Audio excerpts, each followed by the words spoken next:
listening to the Real Life Church podcast. To learn more about Real Life Church, including our gathering times in Yuma, Arizona, visit us online at reallifeyuma.com. Today's talk comes from Pastor Bob Van Horn. Hey everybody, welcome to Real Life Church, and I'm glad you're with us today. We are starting a brand new teaching series. You know, one of the values that we have here is being real and being relevant. I mean, the series that we're about to jump off onto is going to help us with both of those things. I mean, there's lots of things in life, okay, that we want to carry forward, like good friends and good habits. But there are some things in life that we should leave behind, things that are not worth going from one season of life to another. So for the next few weeks, we're going to look at one of those things that we should leave in the past. Get in the habit of leaving them behind. And those things, well, they're called excuses. See, excuses are like paper walls. I mean, from a distance, they look really like huge obstacles. From a distance, they look impenetrable.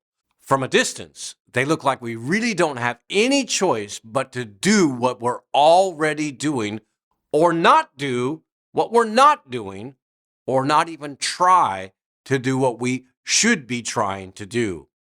In fact, if you were to look at excuses, excuses look a lot like actual reasons. Now, we like to make up reasons why we don't do something, or actual reasons for us not to try to do something. But if we push a little bit farther, we're going to discover that our reasons, a lot of times, well, they're just really good excuses. They're just excuses. So right now, would you do me a favor and share this video? Before we jump right into the middle of this, would you share it with your friends? And let me ask you, if you won't, why not? What's your excuse? Oh, I could use that one day, right? What's your excuse? Why don't you want to share it with your friends? I think that all of us, whether you're a Christian today, whether you're somebody who's investigating what it means to be a Christian, or somebody who, you know what, you don't want anything to do with Jesus or the church or anything like that, we're all going to get something out of this series, but only if you share it. So would you do that right now?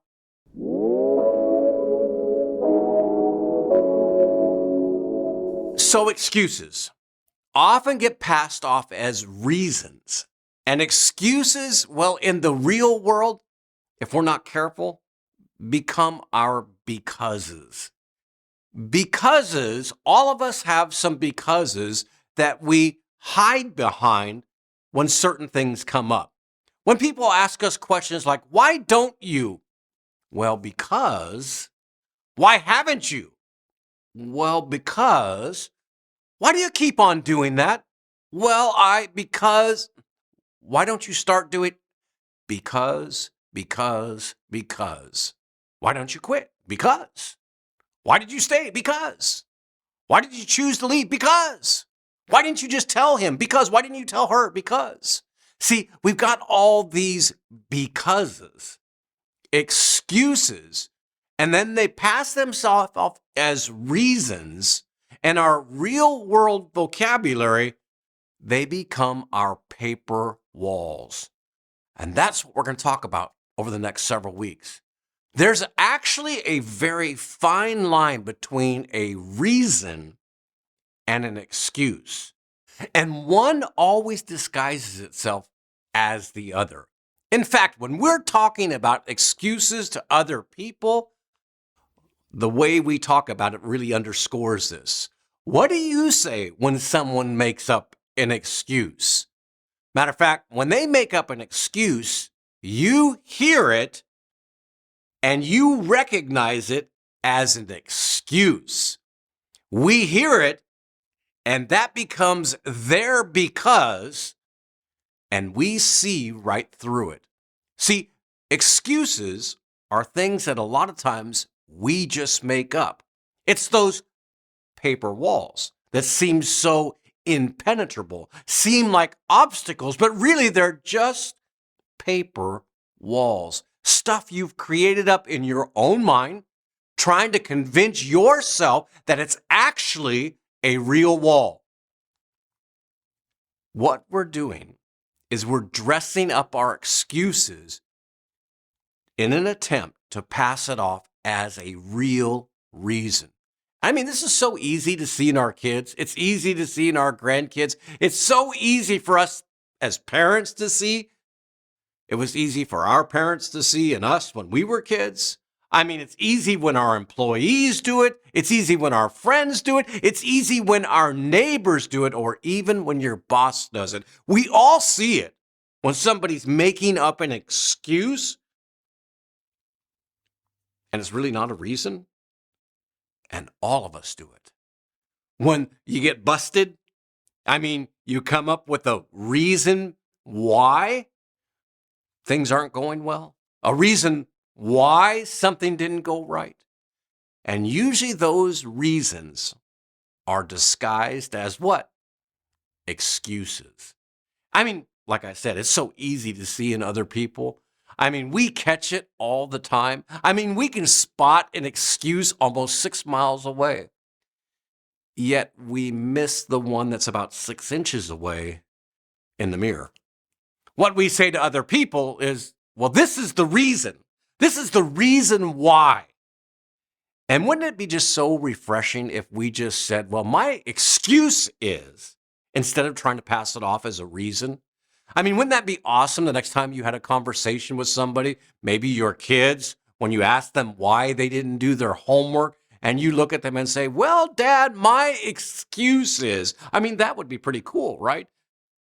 Instead of the reason that's being passed off as an excuse. I mean, I'm late, and here's my excuse. Instead of, here's my reason I'm late, trying to pass it off again as a paper wall. I mean, a lot of these things in our life, we do, and we don't even recognize we're doing it so much. I really am trying to watch my life, how I do this, and I do it all the time. Well, this is the reason. This is the excuse. This is the paper wall that I put up that keeps me from doing or becoming or having the opportunity. I mean, some of these walls that we construct up, well, it's based on what someone told you. I mean, some excuse, some reason, some because maybe somebody called you something when you were younger. Or maybe they labeled you in the past and that has somehow become an excuse or a reason. That's a paper wall. And when that topic comes up, because it's in your mind, because of what you've heard or something that happened, boom, the wall goes right up. And we make that excuse. So let me ask you a question. Is it possible? Is it possible that you've invented reasons to defend certain behaviors and reactions, or maybe overreactions that you have? I will tell you that all of us do that. All of us react and overreact and procrastinate based on those paper walls. So why do we do that? Why do we avoid certain things? I mean, maybe you've created paper walls to avoid certain kinds of people, certain kind of offenses, circumstances, opportunities. Let me tell you, when I was in high school, I tried out for the basketball team, the freshman basketball team. Now, I want you to know something.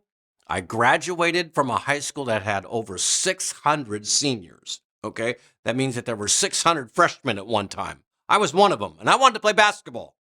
And there was only going to take about 13 or 14 of us, and there was about 70, 75 of us that tried out for freshman basketball. And I'm going to tell you, I didn't make the team. And now I'm going to tell you why. I don't think the coach liked my red hair. I don't think the coach really knew my potential. I don't think the coach really, understood that I could have been, well, maybe if I was given the opportunity, Maybe I was the next Michael Jordan.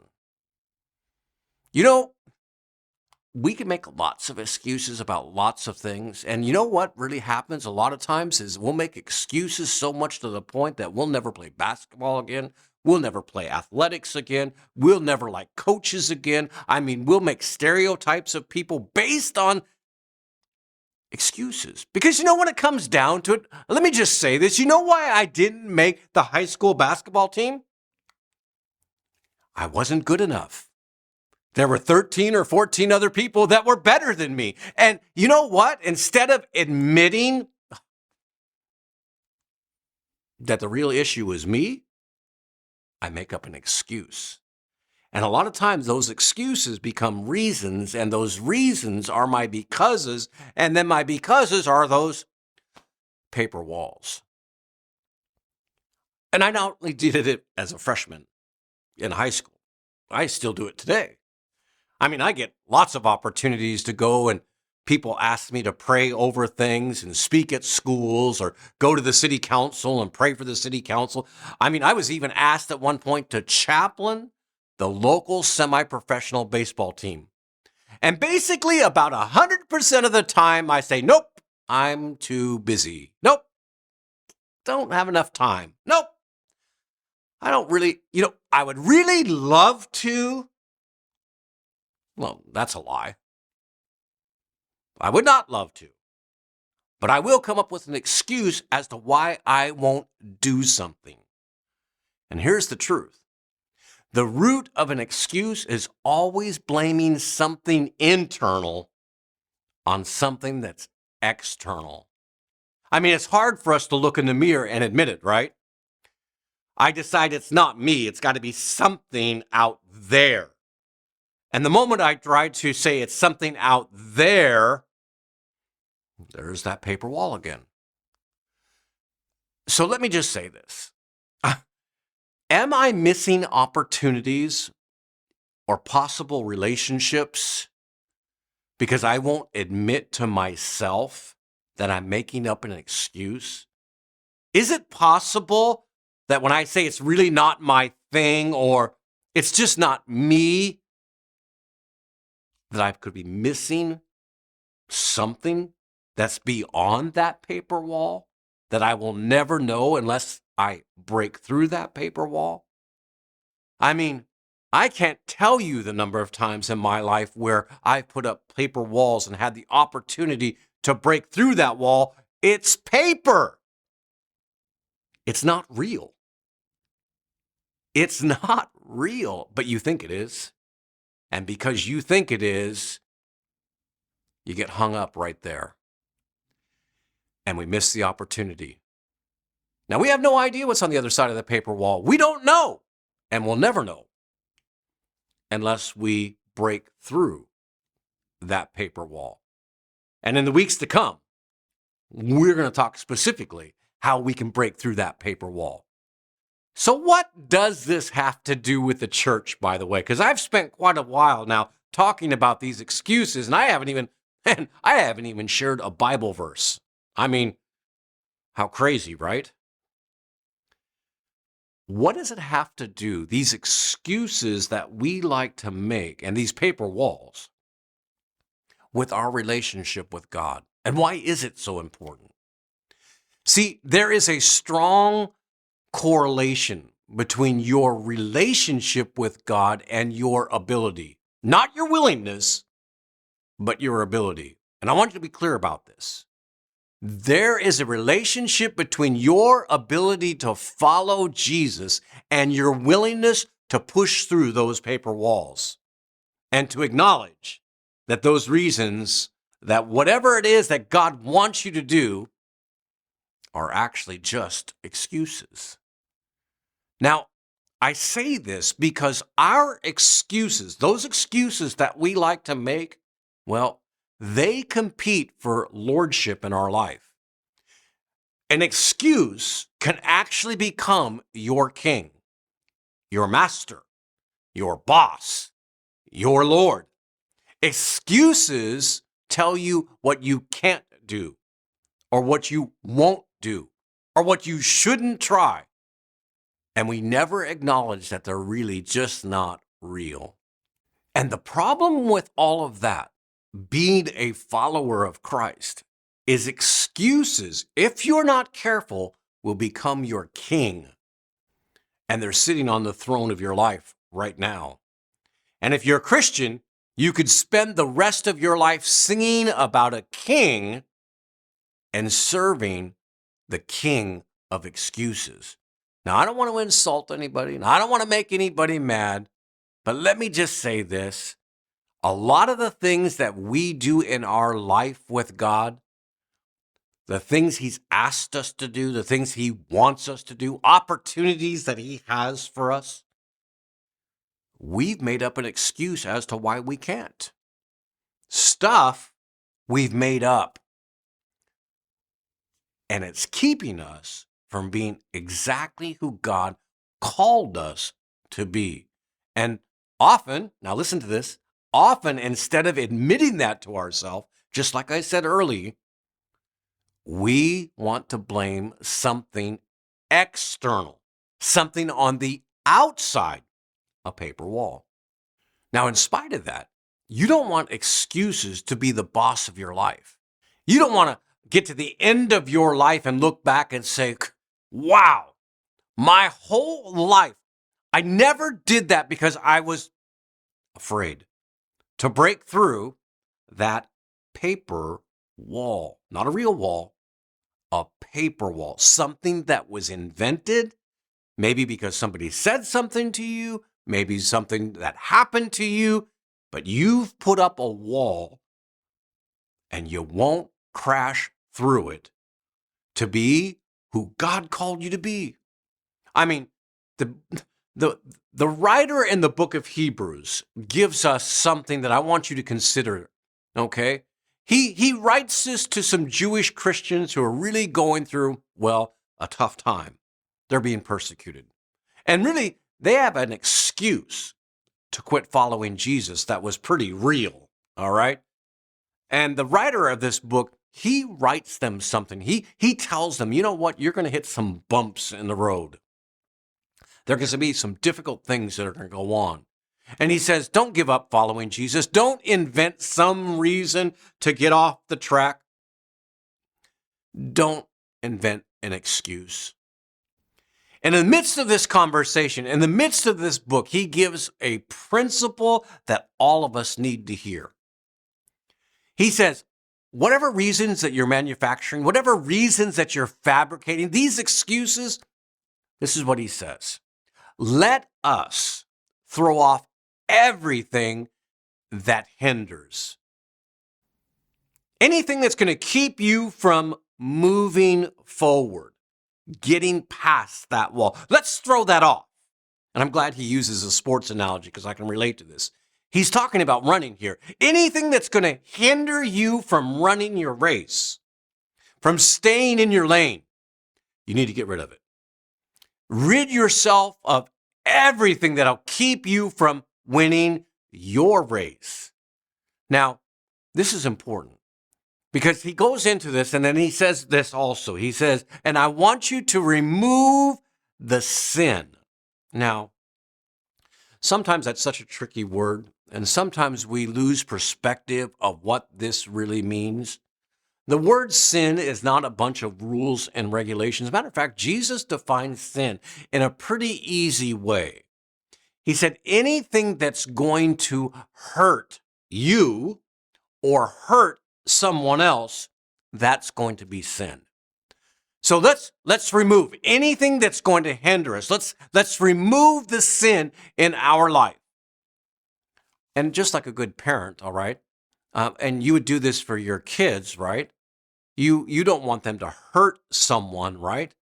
You're not upset that they broke a rule, right? You're upset that they hurt themselves or hurt someone else. So let's remove it.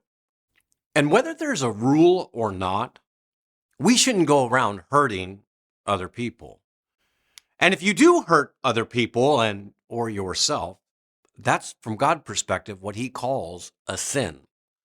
Lying is a sin because you know what lying does, right? It either breaks a relationship and You know how hard it is to have a relationship with someone who lies to you, right? And God says, throw that away. Okay? Take off anything that's going to keep you. Take off the sin that's going to hinder you or hurt you. Well, if lying is a sin, according to God, because it hurts you or hurts someone else, then lying to yourself is also a sin. And so if I'm making up excuses that are really not excuses or reasons, and they become my becauses, then maybe I owe myself an apology. Maybe I need to stop doing that and stop making those excuses, because if we make them long enough, we're actually going to start to believe that they're real walls. And every time that comes up, that paper wall in your mind is a real wall that is so insurmountable that you can't get through it. Maybe we all need to look in the mirror once in a while and apologize to ourselves. Maybe we're holding ourselves back because of the excuses that we like to make, because those reasons really aren't real. Now, this is really good stuff, right? Throw off everything that's going to keep you from running your race, the sin that so easily entangles you. In other words, no more excuses. And once you know that you're going to be free and you're going to be running that race that's free to run because there's no sin that's entangling you, the author says one more thing, and this is so good, okay? Keep your eyes on Jesus. That's it. Keep your eyes on Jesus. Don't lose your race because you're entangled in sin, and keep your focus where it needs to be. I think one of the reasons that we're told to keep our eyes on Jesus is kind of interesting. Because if my eyes are on Jesus, now think about this, if my eyes are on Jesus, I'm not focused on myself and the walls and the excuses and the reasons as to why I won't do something. I think that's what he's trying to get us to understand. Take off anything that's going to hinder you, the sin that easily entangles you, and keep your eyes on Jesus. Paper walls, I'm going to tell you, paper walls have a way of making us really self-absorbed. We're more concentrating on ourselves. People are robbed of you when you're focused on those paper walls. People are robbed of you when you're absorbed on yourself. Excuses, and we may not really want to admit this, are really, now listen, our selfishness disguised as humility. We say things, oh, I wish I could. Thanks for the opportunity, but I'm really busy. Liar. I know I do it. We pass off this false humility, and it's really selfishness. And it's kind of important for those of us that are followers of Jesus. So let's read this verse one more time and make sure we get it. Let us throw off everything that hinders us and the sin that so easily entangles us. And let us run with perseverance the race marked out before us, fixing our eyes on Jesus, looking to him to free us from the excuses, looking to him to free us from the failures of the past or whatever it is that's keeping you from going forward, looking to him to keep us from manufacturing those excuses. And eventually, if you look to Jesus long enough, you're going to eventually stop lying to yourself and making up those excuses as to why you can't do something. I mean, You ready to stop hiding behind the wall? Why haven't you done something? Why haven't you forgiven? Why haven't you initiated that conversation? Why not try again? Why not sign up? Why not finish your education? I mean, why? And what are you going to tell yourself about it? I mean, all of us have heard, some really good people who break through walls, real walls, and we read about their lives all the time. But people who hide behind paper walls, I'm going to say this, they really just never amount to what they could have if they would have broken through the wall. So there is obviously some paper walls in all of our lives. And I think, and the purpose behind this series is for us to stop the excuse factory that we all have going on in our life. Now, there's 3 questions I want to leave you with, okay? I want you to think about these this week. Number 1, have you ever been exposed, or discarded a personal excuse that you like to make up for yourself? Have you ever called yourself out? And we're going to talk about that more next week. Have you ever called yourself out for saying that was an excuse? And I know it was an excuse. Secondly, have you ever been reminded by someone else, that you're trying to avoid responsibility or an opportunity by making an excuse? How do you feel when somebody calls you out and says, that's an excuse? And you know it. Have you been lying to yourself? And if you have, can I just suggest, give yourself a break. Give yourself an apology. And let's get ready together to break through those paper walls. God, thanks for our time today. Lord, I pray as we kind of march through this series, and it's going to be a really self-looking at type of series, because it's something that all of us do, Lord, and some of us do it so subconsciously that it just happens, and we just believe that it happens, and then it really has some real consequences. God, I pray by the time that we're done that we will have the power to punch through those paper walls, to get through whatever it is that's holding us back from being or seeing or having the opportunity that you would have for us. God, I pray your strength in the people that are listening, and it is in Jesus' name we pray. Amen. Now, you don't want to miss next week, because we're going to get back into it a little bit on how to begin to break through the walls, those paper walls that are in front of us. Until then, I'll see you then. If you were encouraged by today's talk, be sure to rate us and hit subscribe on iTunes, Spotify, and wherever you stream your podcasts. To experience other talks, videos, and live gatherings, visit us online at reallifeyuma.com or download the Real Life Church app. And again, thanks for listening to the Real Life Church podcast.